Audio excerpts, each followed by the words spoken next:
পাকা আম দিয়ে এত মজাদার একটা পায়েস রান্না করেছি। এই পায়েসের প্রশংসা সবাই করেছে।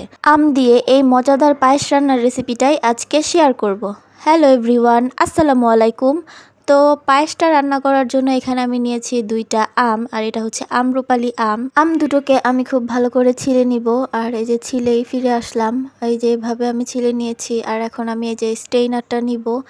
এই ছাঁকনির মধ্যে এভাবে ঘষে ঘষে হালকাভাবে ঘষলেই কিন্তু এটার রসটা নিচে পড়ে যাবে। যদি এভাবে করতে কষ্ট হয়ে যায় তাহলে ব্লেন্ডার ইউজ করতে পারেন, তবে আমি ব্লেন্ডারটা প্রেফার করি না, কারণ ব্লেন্ডার দিয়ে আমের রসটা যদি এভাবে বের করতে যাই আমার মনে হয় যে পানি ছেড়ে দেয়।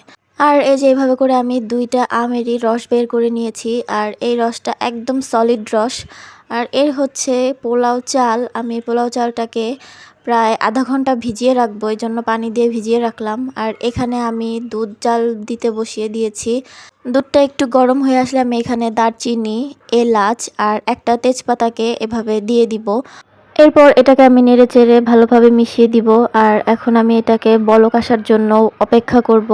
মানে 3-4টা বলক এসে গেলে আমি এখানে চিনিটা দিয়ে দিব, কারণ চিনি যদি আরও পরে দেওয়া হয় তাহলে পানি ছেড়ে দিবে দুধ থেকে। তো এখানে আমি চিনিটা পরিমাণ মতো দিয়ে দিলাম। আর এখানে চিনি দিয়ে চিনিটাকে খুব ভালোভাবে মিশিয়ে নিতে হবে দুধের সাথে, নয়তো দলা পেকে যাওয়ার সম্ভাবনা আছে। এখানে আমি একটু লবণ দিয়ে দিয়েছি। আর এরপর এই যে পোলাওর চালগুলোকে আমি 60%-এর মতো সিদ্ধ করে নিয়েছি। আর এই সিদ্ধ চালটাই আমি এখানে দিয়ে খুব ভালোভাবে নেড়ে চেড়ে দুধটার সাথে মিশিয়ে নিয়েছি। এরপর এখানে আমি গুঁড়ো দুধকে খুব ঘন করে এখানে গুলিয়ে রেখেছি, আর এটা আমি এখানে দিয়ে দিব।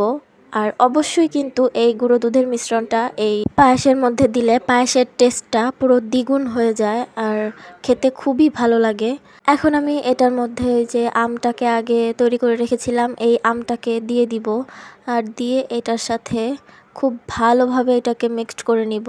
আর এটাকে আমি নামানোর 2 মিনিট আগে আমটা মিক্সড করব, কারণ বেশি জাল দিলে কিন্তু আমের যে টেস্টটা সেটা থাকবে না। তার জন্য এটাকে জাস্ট 2 মিনিট আমটা দেওয়ার পর একটু হালকা আঁচে রান্না করে নিব। আর এভাবে ভালোভাবে মেশানো হয়ে গেলে এটার ঘনত্বটা হবে ঠিক এই রকম। এরপর আমি এটার মধ্যে কিছু কিশমিশ দিয়ে দিব। আর কিশমিশ দেওয়ার পর এটাকে নেড়ে চেড়ে এভাবে জাস্ট একটু সময় রেখে নামিয়ে নিব। এইরকম ঘনত্ব হলেই এটাকে নামিয়ে নিলেই হয়ে যাবে। আর যারা বেশি ঘন খেতে পছন্দ করেন তারা ঘন রাখতে পারেন। এখন আমি বাটিটার মধ্যে সার্ভ করে নিব একটু টেস্ট করার জন্য। বিশ্বাস করুন এই পায়েসের টেস্টটা অসাধারণ। যারা ট্রাই করেননি এই রেসিপিটা ফলো করে একবার ট্রাই করে দেখবেন, খুবই টেস্ট হয়। সার্ভ করার পর এই হলো পায়েসের ফাইনাল লুক। আজ এই পর্যন্তই, টাটা, আল্লাহ হাফেজ।